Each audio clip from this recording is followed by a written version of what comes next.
Welcome, GKTV. My name is Batala Aristide. I'm here at the Woodhull Institute for Ethical Leadership, and speaking of ethical leaders, I'm with one right now. His name is Mr. Shahid Buttar, and he is the executive director of the Bill of Rights Committee, and he has also conducted a workshop yesterday about how to make the government work for you, how to write a petition, what can you do as a grassroots activist organization to make your community better and change our world. So here's the main man himself, Shahid. Welcome to the show. Thanks for having me on, Batala. Hey, sure. First of all, I was gonna ask you, what do you love most about your job?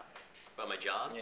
I think the chance to speak my ideals and speak truth to power. I'm really committed to the same values that animated the founding fathers around liberty, justice, transparency, giving people an opportunity to participate in their government. And I feel really excited about having a chance to defend those principles today when the time when they're really threatened. That's deep. How many years have you been involved with the Woodhull Institute? The Woodhull Institute really recently. I just got exposed to it last fall. I met Naomi pretty recently, and this is my first time here actually, this same weekend. So we're discovering it together. Yeah, that's good. How are you enjoying it so far? I'm having an amazing time. Me Getting too. a chance to meet folks like yourself, and I think these opportunities when we have people coming together across generations and from different communities. You know, there's been folks here from Connecticut, folks from New York. I'm from DC. There's a woman here from Northern California. They're sort of coming together across communities and working on different issues. I think it's really important to have a dialogue across boundaries, and it's really powerful. Other than your workshop, which workshop do you like? Did I like the best? Yeah. That's wow. That's a hard question. I really like Naomi's. Naomi Wolf just did this one on media outreach, and I got a lot out of that. I thought the public speaking workshop this morning was really helpful for a lot of folks too.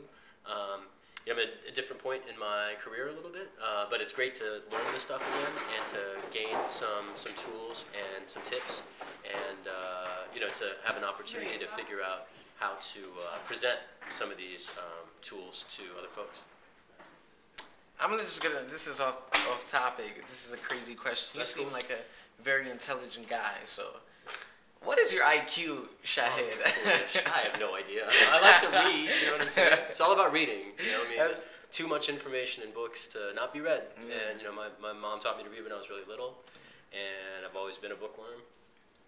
So I think it's real important to read and to keep your ears open. So I've certainly had my share of opportunities to listen to smart people. I don't think I'm in any of their leagues, but there's a lot of information in this world to be taken in. So I just try to keep an open mind, Cool. Other than that, what do you do like in your spare time? Kick rhymes. I make beats. I perform a lot. Sort of spoken word kind of hip hop scene. I play capoeira, though I'm not at the moment because I hurt my foot as my space boot here. My first step on my way to becoming Darth Vader.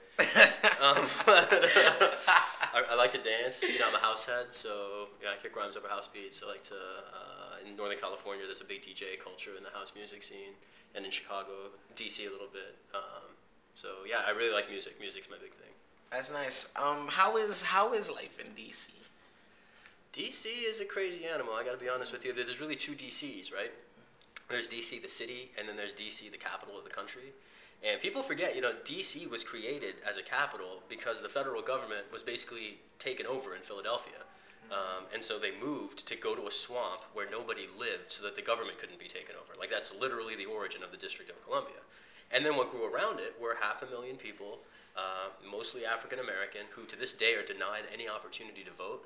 And so when you talk about DC, there's the really ugly side of DC, and then there's the beautiful side of DC. And the beautiful side of DC to me is the community and the folks who live there. And the ugly side of DC are the institutions, which, quite frankly, if you looked at them, from what I can tell, none of them particularly care about you or I or even the values that the people who lead those institutions claim to defend. And that part of DC is really ugly. It's dominated by money. It's dominated by war. It's sort of the worst things in all of our culture that are actually driving its decisions. But DC, the city, with the community, the folks who live and die there, it's dope. It's real cool. Really genuine, warm people. It's super, super diverse in a way that makes diversity mean a different thing. I mean, literally every country in the world is represented in DC. And it's a small city. I mean, there's only 500,000 people in it. So the per capita diversity globally is like nothing I've ever encountered, even Brooklyn. may not be able to hang with DC in that regard. I have to disagree. Okay, fine. For the sake of the interview. All right. But thanks for joining me. That's what's up. Thanks for having me on.